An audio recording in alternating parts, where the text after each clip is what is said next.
A terrible accident has left the Deadliest catch family grieving a devastating loss.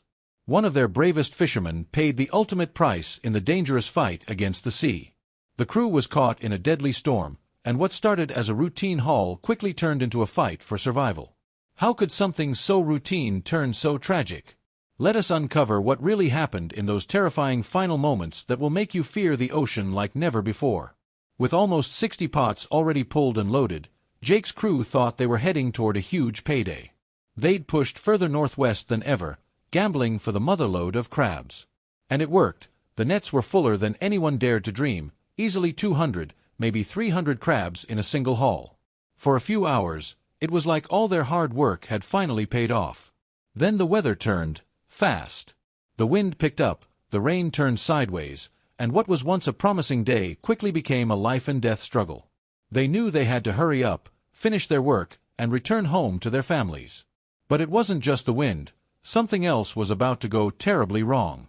Before we go any further, it's clear this accident was far more devastating than anyone could have prepared for, and what came next will leave you completely stunned.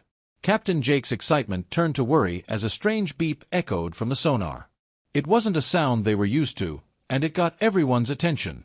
Jake knew the sea's signals well enough to understand that when something feels wrong, you don't ignore it.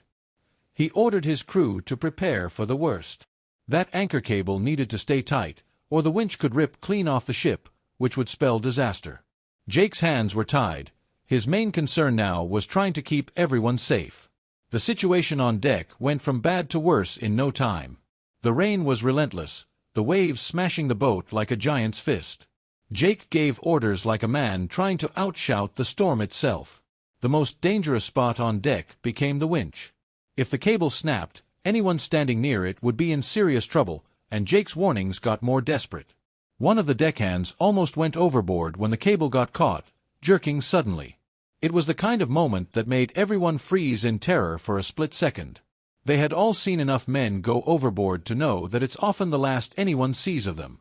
Then, as if the sea wasn't trouble enough, another ship came creeping dangerously close. It was the Wizard. Captain Jake had seen her many times before, but not like this, not this close, and not in a storm like this. It seemed like a collision was unavoidable. The crews of both ships braced for impact, and you could feel the panic. The waves heaved, and the two vessels barely missed crashing into each other. But while they avoided a direct hit, it was close enough to leave everyone rattled. Jake couldn't deal with the Wizard's captain right then. He had a whole crew relying on him to make the right decisions to get them back to port in one piece. But no matter how experienced a captain you are, there are moments when the ocean just doesn't care. One wrong move, one slip on the wet deck, and tragedy strikes.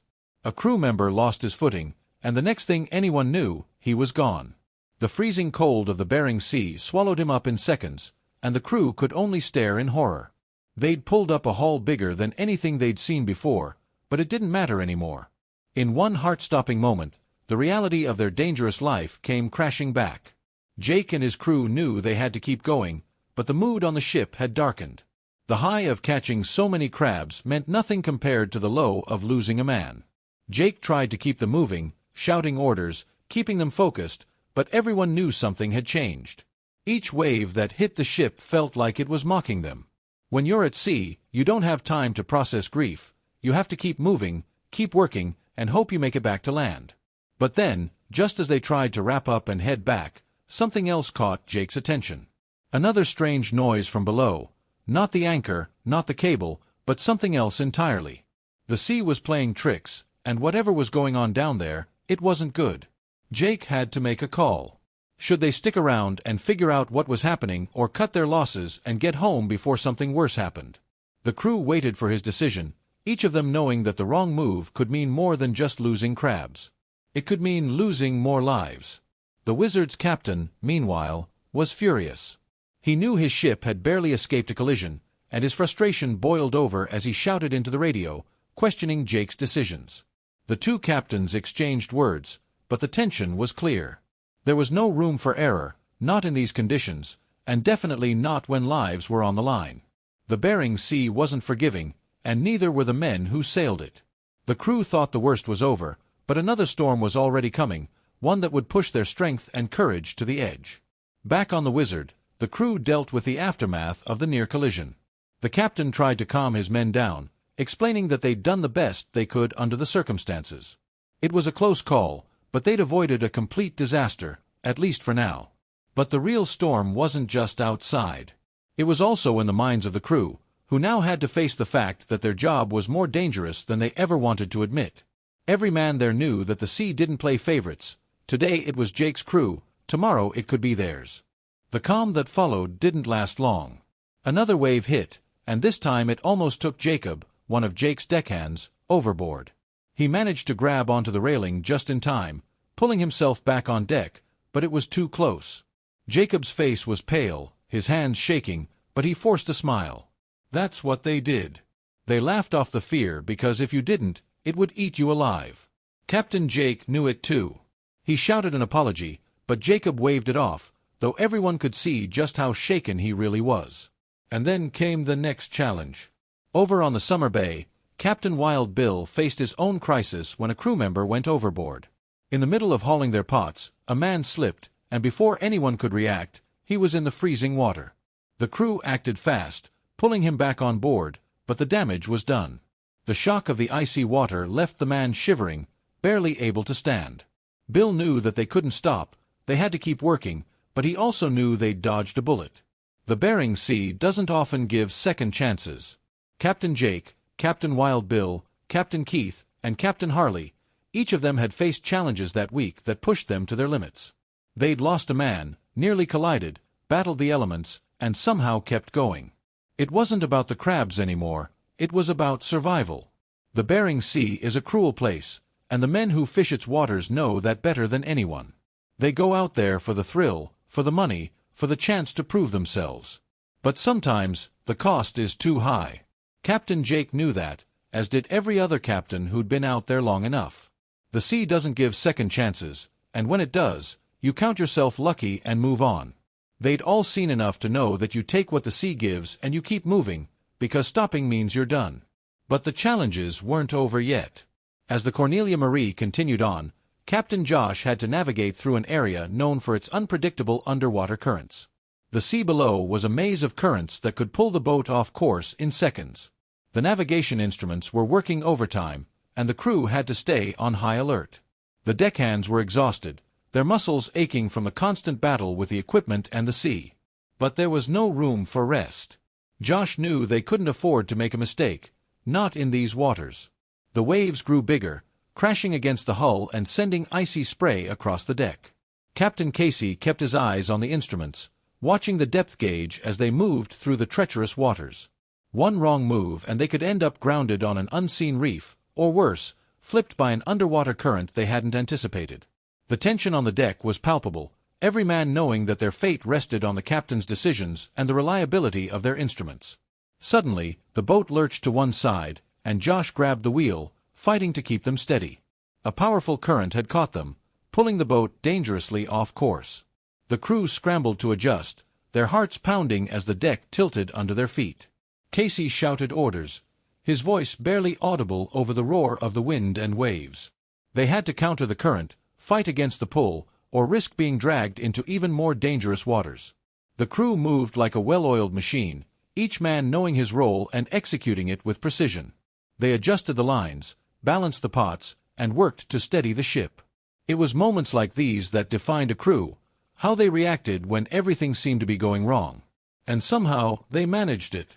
The boat slowly righted itself, the instruments stabilizing, and Josh let out a breath he hadn't realized he was holding.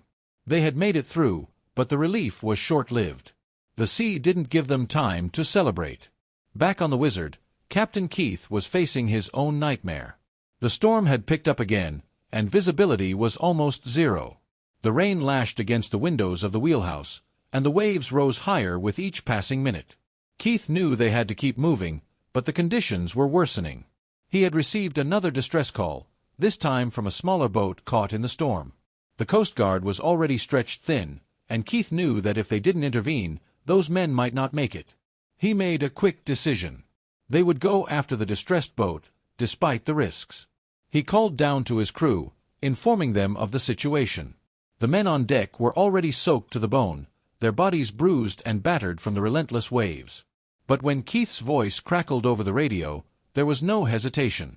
They nodded to each other, bracing for what was to come. They had been through storms before, and they knew what it took to survive. Now, it was about saving others. The wizard turned straight into danger, showing that staying brave and alive can mean risking everything when lives are at stake. Fighting waves to save a sinking ship. The wizard turned into the storm, the bow slicing through the waves as Keith pushed the throttle forward. The deckhands moved quickly, securing anything that could come loose, preparing the deck for the worst. The wind howled, the kind of sound that made it feel like the whole world was screaming. Keith kept his eyes on the radar, looking for any sign of the other boat. They had to be close, but in these conditions, close could mean a lot of things. Then, through the mist and rain, they saw it, a small fishing boat, barely holding on. It was being tossed around like a toy, the waves crashing over it, and Keith knew they didn't have much time. He maneuvered the wizard as close as he could, shouting into the radio for the other crew to get ready. It was a dangerous move, bringing two boats together in a storm like this.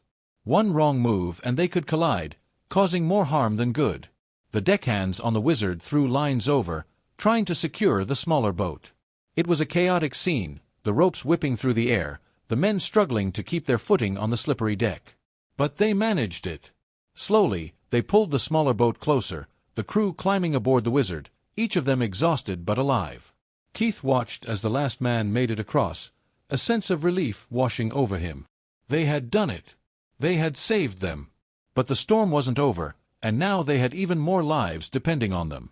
As the wizard fought its way back through the storm, Keith couldn't help but think about the risks they had taken. The Bering Sea was a place where mistakes cost lives, and they had been lucky. But luck wasn't something you could count on. He looked at the men huddled on deck, their faces pale and their eyes wide with fear. They had come close, too close.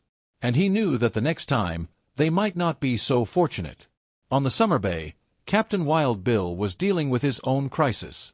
The storm had reached them, and the deck was a dangerous place to be. The waves crashed over the side, the icy water flooding the deck and making every step a risk. Bill knew they had to keep going, but the conditions were brutal. The men were exhausted, their bodies pushed to the limit, and Bill could see the fear in their eyes. They had already pulled one man out of the water that day, and the last thing they needed was another accident. But the sea didn't care about what they needed. As they worked to haul in the last of their pots, another wave hit, this one larger than the rest. It swept across the deck, knocking one of the men off his feet. He slid across the deck, his hands scrambling for something to hold onto. Bill watched from the wheelhouse, his heart in his throat.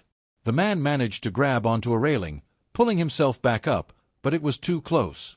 Bill knew they had to get out of there. The crabs weren't worth losing another man. He called down to the deck, telling the crew to secure everything and get ready to head back to port. The men moved quickly, their relief evident. They had been pushing their luck, and they all knew it. As they turned the boat towards home, Bill couldn't help but feel a sense of failure. They had come out here to do a job, and they had done it, but at what cost? The sea had taken its toll, and Bill knew that they had been lucky to make it out with their lives. Back on the Cornelia Marie, Captain Josh was still battling the storm. The waves were relentless, the wind howling, and the deck was a dangerous place to be. The crew worked tirelessly, their bodies aching, their hands numb from the cold. They had been through storms before, but this one was different.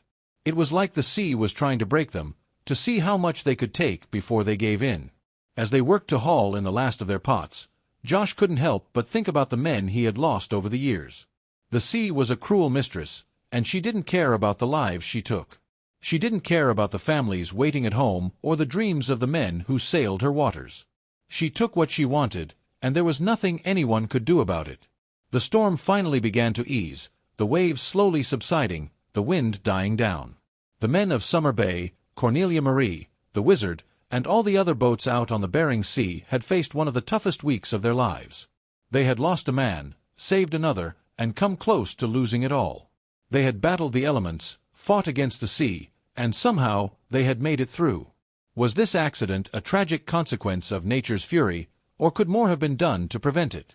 Tell us your thoughts and remember to like and subscribe for more.